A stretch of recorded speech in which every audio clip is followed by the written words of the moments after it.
Musa aleyhisselam düşünbey kaldı. Allah geldi, ya Allah sen bire çıkıp ketsin dedin ele. Hiç kim çıkan yok. Anan uşunday bir can cevap etti. Dese Allah taraftan cevap, o Musa kaysıl adamdın günөөsünün kesepetinin biz candı karmap durgan bolsok, oşol adamdın toobasının bereketi menen biz sizlerge can jadırdık dedi. Oşol adamdın toobasının bereketinin sizlerden kılgan duaňar, ibadatyňar, kurbançylygyňar, namaz okuganyňar emes, günөөkördün kılgan toobasy maga uşunçalyk jakty, toobasının bereketi menen sizlerge can jadırdım dedi. Şondan alımlar aytat, keyde adam balası jakşı amal menen жүрgөндөр öz amalı menen jete albagan Allah'ın aldındağı darajaga, күнөөкөр adam күнөөсүнөн tooba kılıp turuşu darajaga jete bolat deydi. Tooba da Allah Taalaga jaga turgan ötө çoң ibadattардын amaldарын biri eken da. Ошондон amaldардын оңолуусуну каалай турган болсок, вакцинация менен маселе бүтпөйт. Же бир башка нерсе менен маселе бүтпөйт. Маселе бүтөт amaldардын оңолушу менен маселе бүтөт. Болбосом Allah Taala'nın askerlerin Allah gana bilet. Eger amalыбыз оңолбой турган болсо, bir bale ketken menen arkasынан kayra bale келе берет. Себеби негизги оорунун себеби биздин жашоодо чыкмайынча акыбалдарыбыз жашообуз оор боло берет да. Allah Subhanahu wa Taala hadisi kutsida mындай дейт. Law anna ibadi ata'uni lasaqaytukum matara bil-layl wa atla'tu alayhimush-shamsa bin-nahar wa lam usmi'hum sawtar ra'd. Egerde deyt menin pendelerim maga moyun sunuşkanda, men көргөзгөндө эгерде жашашканда, анда мен аларга түнү бою жан жадырып, күндү аларга чыгарып берип, жана аларды коркутуп, күркүрөгөн, чагылгандардын үндөрүнү угузбайт болчумун дейт. Датына жашоосуну жакшы кылып бермекмин. Жаратылыш кубулуштарын өз тартиби менен кылмакмын. Мезгили өз мезгили менен болот эле. Эгерде алар мага моюн сунушканда, кыйналып жатышат, эмне үчүн? Алар мага моюн сунушпай атат дейт. Пайгамбарыбыз саллаллаху алейхи ва саллям бир хадисте мындай деген. Al-bir la yubla. Жақшылық, адам қайсы бір жақшылық қылған болса, ал ешқашан ескербейді дейді. Wal ismu la yunsa. Күнә ешқашан ұнытылып қалбайды. Рахаттар ұнытылады, қылған нәрсеңіз ұнытылады, бірақ күнә ұнытылбай қалып кетеді. Жақшылық ешқашан ескербейді, күнә ұнытылбайды. Wad-dayyanu la yanam kama tadinu tudanu. Dayyan сұраққа алушы зат Аллах Таала уқтабайды, уқтау Аллах Таалаға лайық емес. Uyku Allah'a gelmeyip, mahluklar okşuan sıfattan Allah taza. O kema tadinu tudanu, kanday mamile kılsanar, oşunday mamileni gütösünger deyip Peygamberimiz. Yani Allah menen kanday mamile olsa, Allah da sizlerge oşunday mamile kılat. Egerde asmanga taş ırgıta turgan bolsoңуз, özüңüzde aldabаңыз. Taş ırgıtkandan gayra başыңızga taş ele gayra düşöt.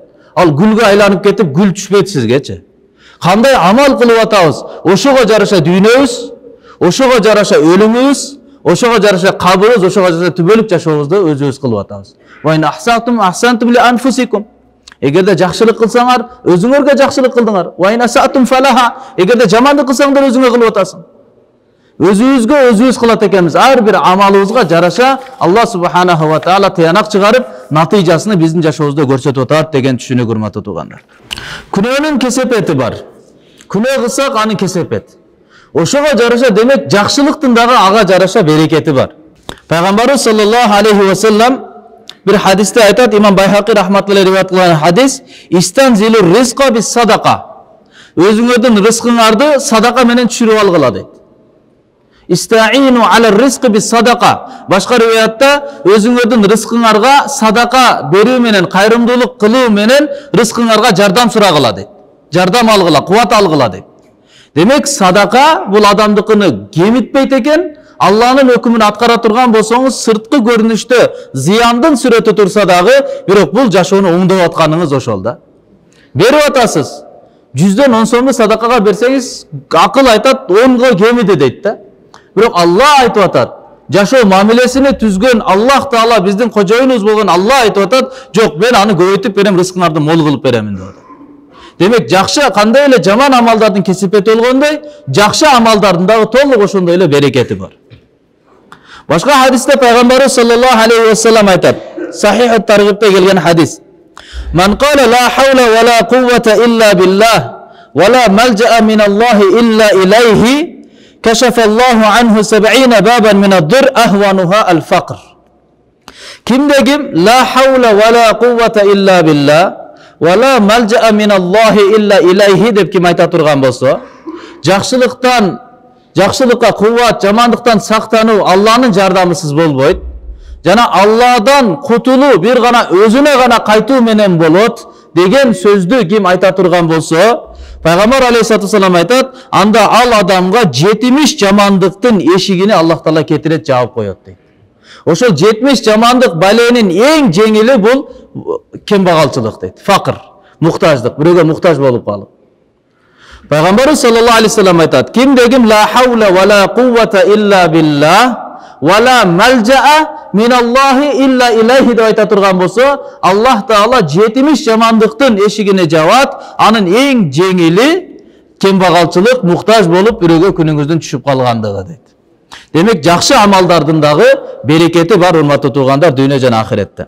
Имам Куртуби рахматуллахи алейх Ахкамул Кур'ан деген китебинде мындай деп сиз менен бизге өтө үлгүлүү бир сөз айткан.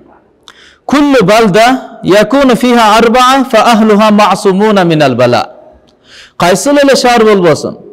Eger al şahardын içinde 4 türdүү adamlar bolo turgan bolsa, 4 top adam bolo turgan bolsa, anda oşol ayıl eeleri, oşol jergiliktүүлөр, anda balelерден, түрдө апат, кырсык, ооруулардан, ар кандай согушуу, калгылашуулардан ал адамдар аман болот, сак болот эгерде 4 түрдүү адамдар боло турган болсо дейт. Birincisi imamun adilun la yazlim. İmamul adil, adilettүү болгон жетекчи.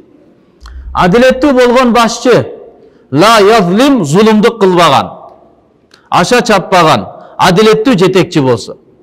Уламалар ушуга чейин айткан, кайсы бир мамлекеттин башчысы, жетекчиси эгерде имандуу болсо дагы, бирок адилетсиз боло турган болсо, анда ал мамлекет өнүкпөйт деген. Ал эми тетирисинче, эгерде жетекчи адилеттүү болсо, бирок имансыз болсо дагы ошол мамлекеттин өнүгүүсүнө Алла тараптан колдоо бар деген да. Дүйнөнүн ийгилиги адамдын өзүнүн кулк мүнөзүнө, ортодогу мамилеге байланыштуу динге, диндин көрсөтмөсүнө байланган да, көз каранды. Адилеттүү боло турган болсо, Аллах Таала дүйнөдө ал адамга ийгилик бере берет, адилеттүүлөргө. Биринчиден, адам баласы баледен кутулуш үчүн кайсыл жердин жетекчиси эгер адилеттүү боло турган болсо, ошол жергеге, ошол жергиликтүүлөргө Алланын балеси түшпөйт дейт. Бир жолу Бахлул деген чоң авлия өткөн, рахматуллахи алейх. Момун Рашид деген падыша, мусулмандардын адилеттүү падышаларынын бири, ошонун заманасында көп насааттарды айткан киши. Бир күнү анан касырга келип калат. Падышанын касырына кирип келип, түз барып туруп эле, шашып-ушуп барып туруп, падышанын тактысына отуруп алат. Отуруп алса, аны эми кызматчылары тааныбайт. Кызматчылары, сакчылары келип эле, ошо тактыдан түшүрүп алып, уруп топостоп баштайт. Эшикке чык эле, эшикке чык депчи. Анан ошодон ыйла берет. Ыйла берсе, Момун Рашид падыша келип калып, көрүп калып, тийбегиле бул ушундай авлия адам, дербиш адам, буга тийбегиле Кудайга жакын адам деп, анан акырын тургузуп караса, ыйлап атат, жаш баладай болуп алыпчы. Анан таң калып сурайт, Шейх Бахлул, неге ыйлап атасыз, кечирип коесуз, булар сизди тааныбай калды десе, айтат, жок дейт, мен булардын мамилесине ыйлаган жерим жок дейт. Мен Алла менен болгон мамилеге ыйлап атамын дейт. Эмнеге десе, кара дейт, бир аз эле убакыт, көп болсо 1 минутка жетип жетпеген убакыт сенин тактыңа отурдум эле, ошол тактыга отурган үчүн канча таяк жедим бул адамдардан дейт. Сен өмүр бою ушул тактыда отуруп келатасың, сенин элиңдин алдында кыяматта кандай таяк жейсиң, Алланын алдында кандай таяк жейсиң, ошону элестетип ал, мен ыйлап атамын дейт. Акыбалың кыяматта кандай болот экен депчи. Ошого мен ыйлап атамын дейт. Ар бир өлөкүлү негизинен, урматтуу туугандар, эч качан унутпаш керек.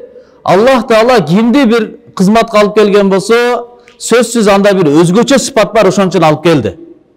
Бир өзгөчөлүк болгондуктан Аллах Таала адамды бир жетекчи кылат, башчы кылат, анда бир сыпат, жөндөм бар.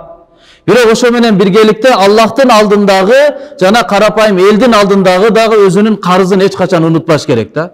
Канча адам үмүт кылып, андан жакшылык каалап, Аллах Тааладан дуа кылып, ал бир себепчи болуп калат экен деп үмүт кылып аны шайлады, аны алып келди. Эл өкүлү болгондон кийин элдер менен эсептешиш керек.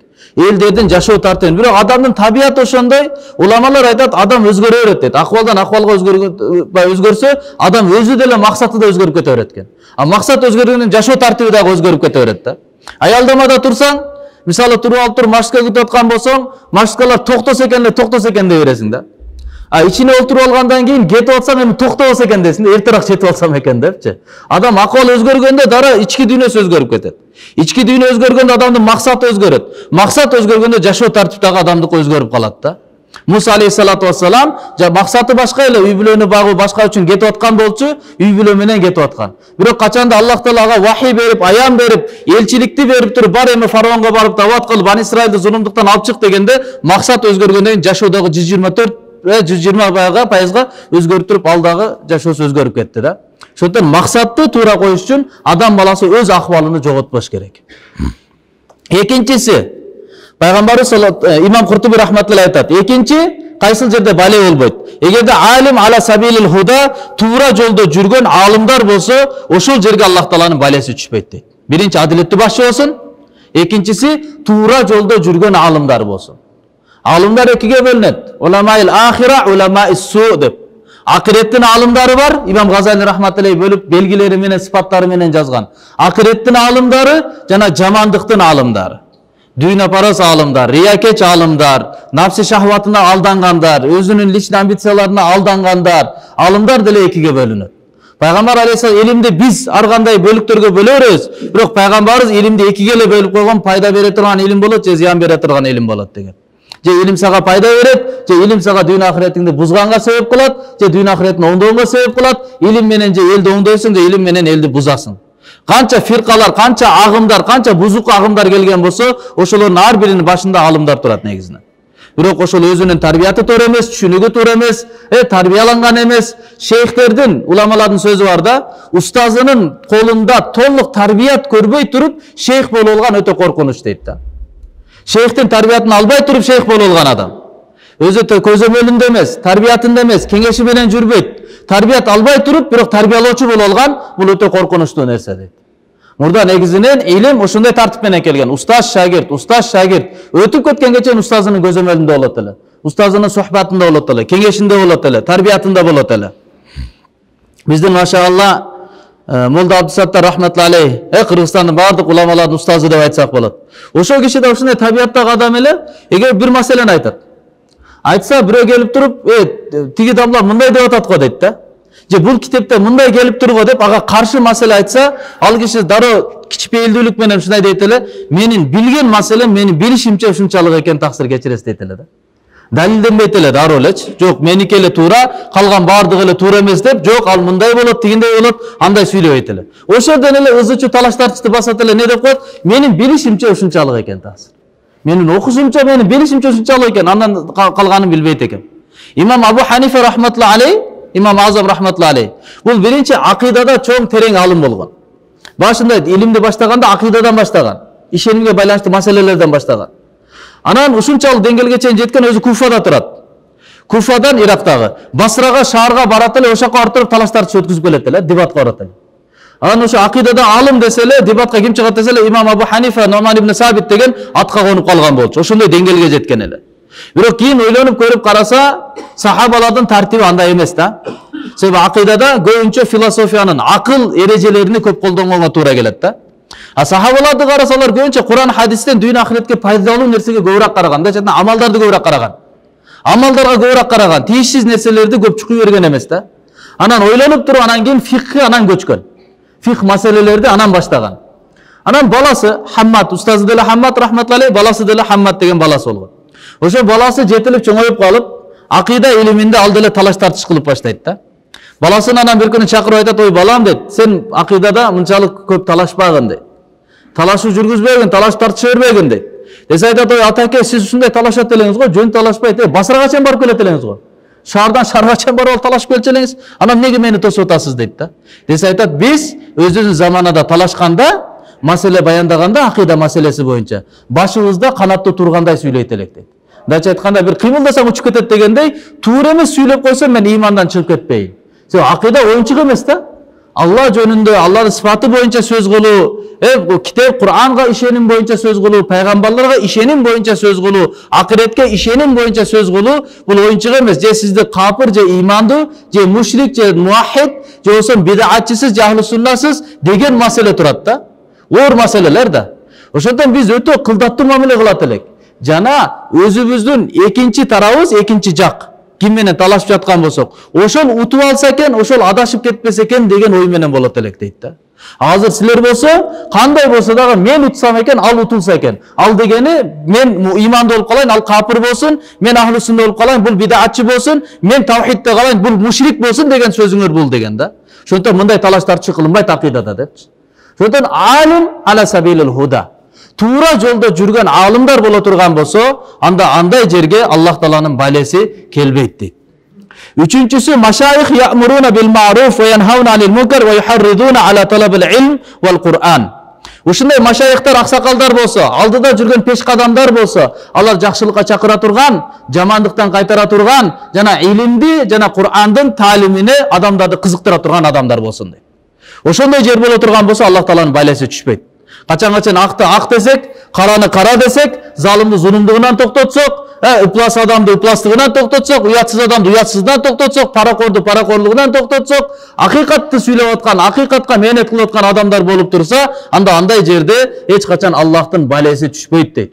Пайгамбарыбыз саллаллаху алейхи ва саллам бир жолу кирип келди, Айша энебиз айтат, жүзүндө өтө бир маанилүү иш болгону көрүнүп турду дейт. Эч ким менен сүйлөшпөстөн, өтө кыжаалатка батып калып, ойго батып калып, Пайгамбар алейхиссалам дарат алдыда дарат алып туруп мешитке кирди. Мешитке кирип минбарга чыкты. Минбарга чыгып Аллахны мактап Пайгамбарга салават айткандан кийин Аллах Пайгамбары саллаллаху алейхи ва саллам айтты: Аллах Таала силерге буйрат, жакшылыкка чакыргыла, жамандыктан кайтаргыла. Эгер мындай кылбай кое турган болсоңор, ушундай күндөр келет, Аллах Таала силердин үстүңөргө залымдарды, зулумдук кыла турган адамдарды башчы кылып коет. Силер дуа кыласыңар, дуаңар кабыл болбойт. Муктаждан сурасаң, муктажыңарга эч кандай чечилбейт. Жардам сурайсыңар, душманыңарга каршы жардам берилбейт деп ушу сөздү айтып туруп Пайгамбар алейхиссалам түшүп кетти дейт.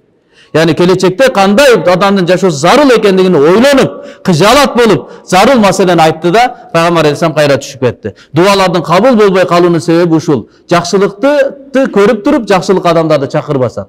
Жамандык болуп жатканын көрүп туруп, жамандыктан адамдарды кайтарбасак.